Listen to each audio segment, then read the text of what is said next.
funny because, like I say, I was homeless, but technically I had like 12 homes. I had a house in every neighborhood pretty much. I don't know, it was quite a community in that city at the time, of homeless people. Everybody kind of helped each other out. Welcome to In and Out of the Fray, a series looking at questions of homelessness and homefulness. In part 2, we'll hear from Ian Lansberry, who found himself in trouble with the law as a teenager and decided to head to the West Coast, where he began a long stretch of homelessness. His story is next.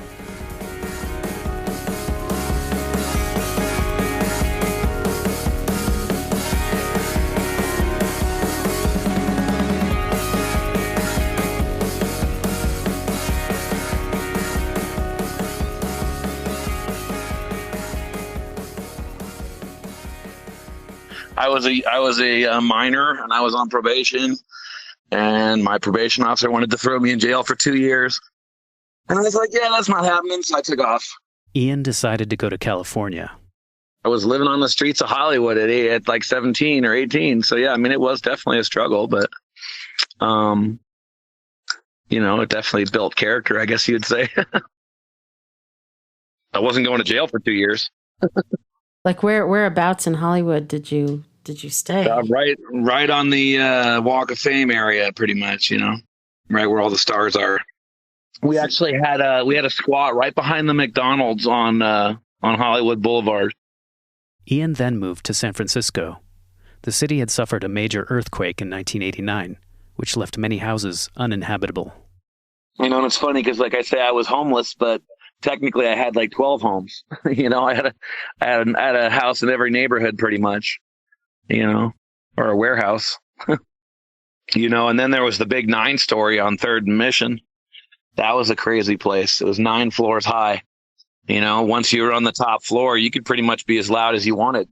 Nobody 9 stories down is going to hear you. But the danger is that building had suffered structural damage to the floors. So you had to stay along the walls. If you tried to walk in the middle of the room, you'd probably fall through the floor. Ian told us about a group of friends from New Orleans who'd stayed at the 9-story squat. One night when they were all high on drugs, apparently the girl fell down the elevator shaft. All 9 floors. And surprisingly survived. She was paralyzed from the waist down. And then they had to call the police. They had to call the paramedics to their squat, because, she was critical. And, they weren't sure if she was even going to make it. And so that obviously shut that squat down. It was really unfortunate. But, at least she survived, But, man, that had to be hell. With all the earthquake damaged buildings, it was a squatter's haven in San Francisco for years, probably. A lot of the businesses, especially along Haight Street, would, leave food out for people when they would close, like the bagel shops and the donut shops and the pizza shops. They would all just leave boxes outside after.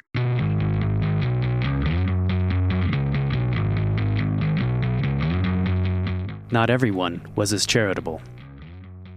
Do you feel that the homeless population was in a sense targeted by the police?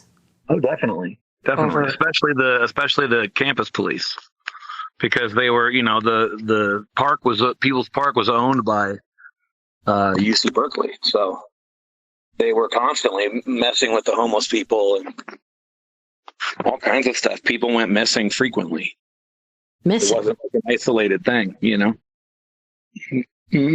just to shut people up, to scare people.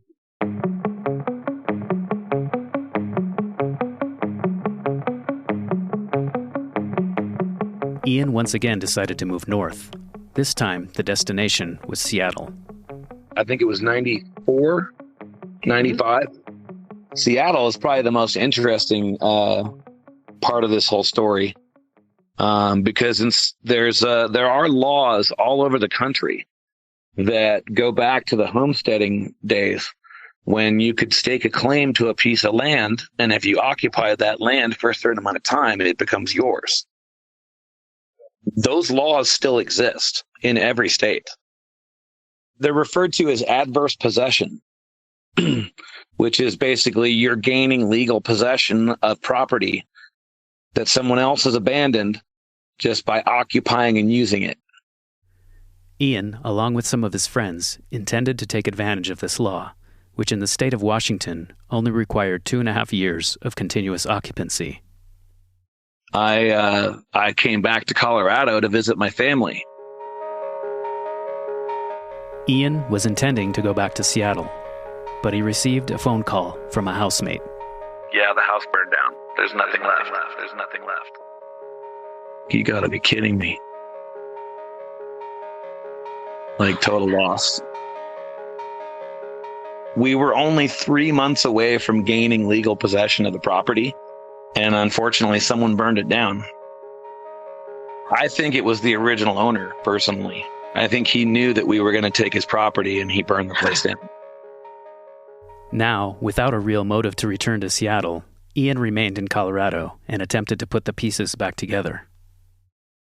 I kind of lived that same life here for a number of years after I returned, too, because there were actually squats in Boulder, believe it or not.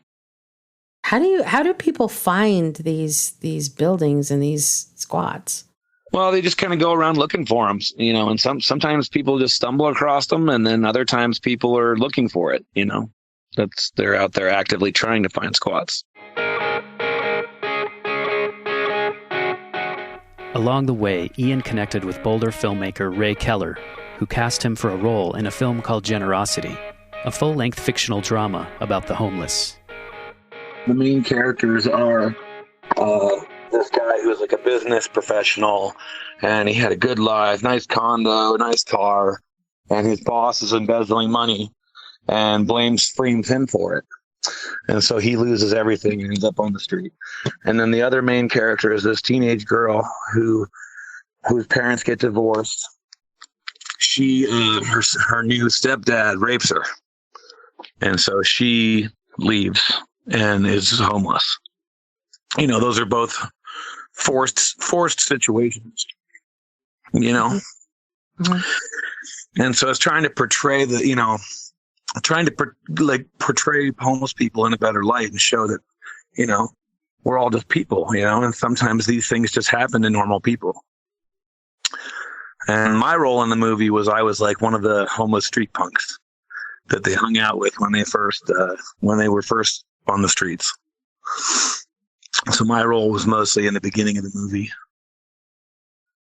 And it was really cool because they actually used, with the exception of the main stars, the rest of the cast with all the extras were all real homeless people. So that was kind of cool.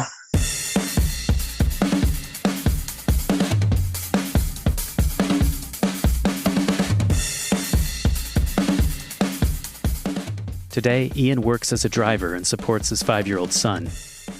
We asked him what he'd like his son to know about all his experience with homelessness. Well, I honestly don't think I'm going to hide anything from my son. I don't see why I would, you know. Mm-hmm. I mean, it's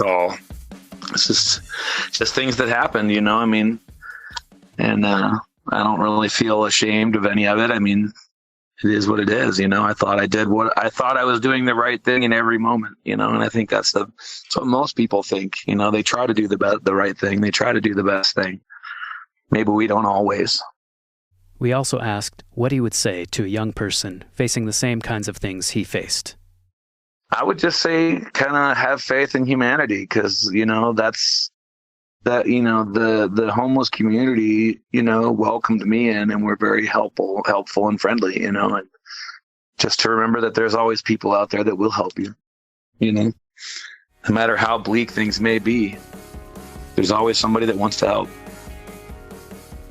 We hope you're enjoying our new series, In and Out of the Fray. We'd like to encourage listeners to check out the film Generosity, featuring our guest today, Ian Lansberry. The film goes live on Vimeo March 1st. You can find the link in our show notes. All proceeds from the access fee on Vimeo go directly to the Boulder Shelter for the Homeless. If you'd like to donate directly to the Boulder Shelter, we'll provide a link to that as well. New episodes in the series will be available Thursdays through March 17, 2022. Thanks for listening.